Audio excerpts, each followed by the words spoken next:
Hey guys, it's your boy Nico here from the Small Axe Podcast. I want to show you how to use your small axe to build a lasting empire. You see, not everybody begins their investing career with millions of dollars, a huge network of investors, or the knowledge necessary to become successful in this space, and that's okay. What I focus on here on this podcast is helping you hone your skills, sharpen your tools to become the best investor that you can be. Now, I want you to sit back, relax, and enjoy this show. If you have any questions or you want to reach out to me or the guest, feel free to do so. Love you guys. All right, hey, Small Axe communities. It is me, your boy Nico. Now, today, I got a super duper special surprise for you. It's just me. I'm doing another solo episode, and I come on here every so often, and I'll do a solo episode, which based on a topic that I feel is either pertinent to you and your needs as my beautiful, beloved audience, or based on whatever I'm seeing in the market. And today I want to talk a little bit about what I think would benefit you. A lot of the conversations that I have with my investors or my investor friends or my network revolves around finding deals. And today, in this particular market cycle, in this particular scenario where we have crazy rising interest rates and increased expenses, mainly insurance costs, it can be very challenging to find a good deal that makes sense based on the fact that a lot of sellers are still trying to sell at a premium. Obviously, I would too as a seller. We all would.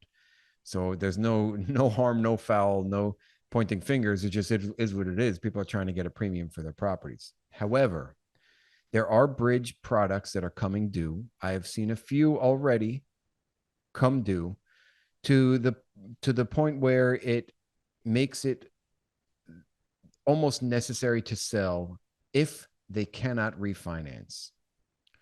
So let's talk briefly about this scenario. The scenario is like this. Somebody's got a bridge product that maybe they had a floating rate debt on, or maybe they have just a term coming due and they can't renegotiate, or they can't negotiate with the bank an extension to have that bridge product pushed out a little bit farther so that they can keep it. Meaning now they have to either refinance or sell the property. But when they're looking at refinancing the property, it's a different world than what it was 2 years ago, right? So if they were originally underwriting for 4 or 5%, which would have been conservative a couple of years ago, now they have to underwrite at 7 to 8%, or they're going in at a 7% interest rate today, given all the other scenarios or circumstances that are good, meaning the property is performing well. If it's not performing well and they need another bridge product, they're going in at anywhere from 11 to 12% interest.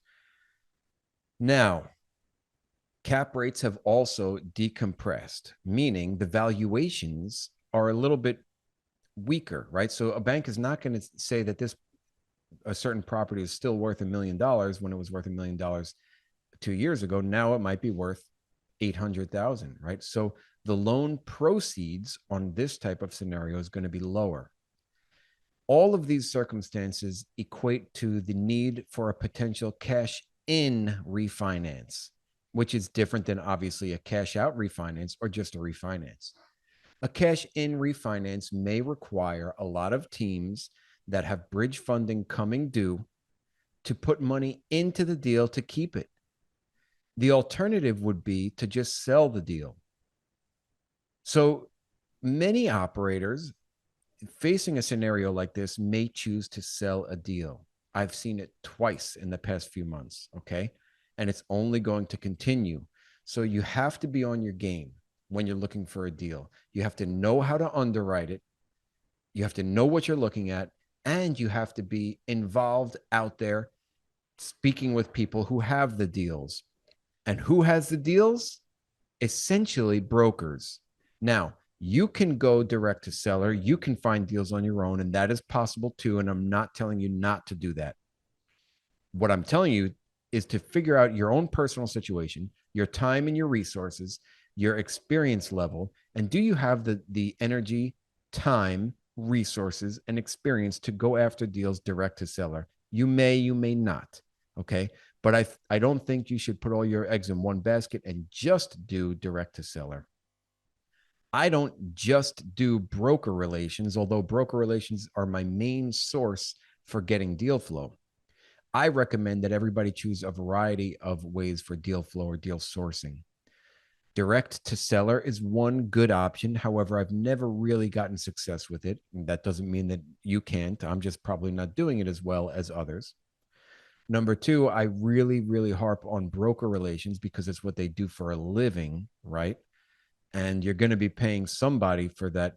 Either you're paying the broker for a commission, or you're paying a wholesaler for a commission, or you're paying whatever systems and processes or cold calling services you're using, or mail campaigns that you're using. You're paying for it in one way or another. So it's kind of like just pick your poison, really, in my mind. Yes, there are sometimes killer deals to be found, but it also all comes back to you have to understand what you're looking at and what you're underwriting anyway.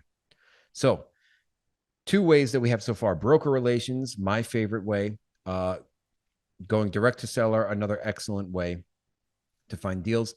And you can also just be doing things like networking with people, going to networking events, the word of mouth. You'll find some deals that might need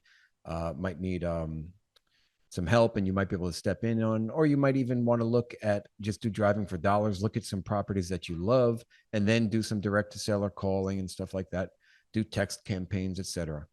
Find wholesalers to get on and make sure you're on their lists as well. Although buying a wholesale deal is very different than buying a traditional, typical deal with it through a broker, and you should know that going in, because you could get screwed like I did back in 2021. Now, you can also, to find deals, I think it's extremely important to kind of cast a wide net, but be persistent and consistent with your follow-up so that you are never missing a deal. I cast a wide net with brokers as well as wholesalers and Facebook chat groups and messenger groups and all these other Slack channels and all this stuff to find deals. Yes, I do all of that, but my main sources of deals come from brokers. So what I focused on recently, and this is a huge tip that I'm giving you, this is basically what I'm going to give you for today. Go to the CCIM website. It's a real estate professional's website. Type in the chapter or the area of where you would like to focus. For me, it's Tampa. So I type in Tampa CCIM, right? And I get a list of like 20 pages of different brokers that do deals down in Florida, aside from the Marcus and Millichaps, right? Aside from the what you find in Franklin Street or Crexy or the typical methods of gaining leads.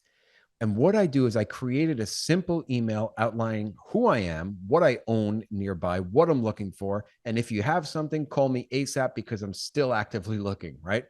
And I go down this CCIM list and and one by one, I email every single broker. This just expanded my deal flow immensely. Okay. So, and I already got a few leads from doing this. I highly recommend you do this too.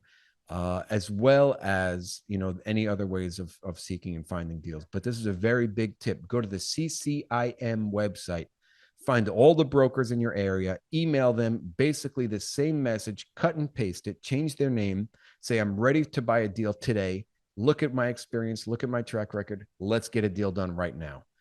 One of the biggest tips I could possibly give you guys. So get out there, find deals, get a deal done. If you are the deal holder, which I intend to be and which I am, then you get to control the deal. You get first say on how it goes down, unless you want to sell or wholesale the deal. You get to maintain equity in the deal. For somebody who has zero capital, this is my favorite way to get into a deal. Another way to get into a deal with zero capital is capital raising, which is another day, another topic. But for today's topic, guys, short and sweet, go on the CCIM website, find all the brokers in your market and email all of them saying exactly what you're looking for. And then I want you to message me telling me how many leads you got. And I bet you if you do at least 4 or 5 pages of this, maybe 50 brokers, you're going to get 5 leads tomorrow, today. Listen, get up on there, CCIM website. I love you guys. Reach out to me at any time. I will come up with some more tips and tricks for you guys down the road. I hope you're having an amazing day, and I hope you have an amazing week. Love you guys. All right. Hey, Small Axe community. I would like to say thank you for listening to another episode of my podcast where we show you how to use your small axe to build a lasting empire. Now, if you liked what you heard, it would mean the world to me if you would subscribe, leave a 5-star rating, and write a review. Also, if you want to get in touch with me, go to my website at small-axe-communities.com. Book a call with me. And until the next episode, keep sharpening those axes.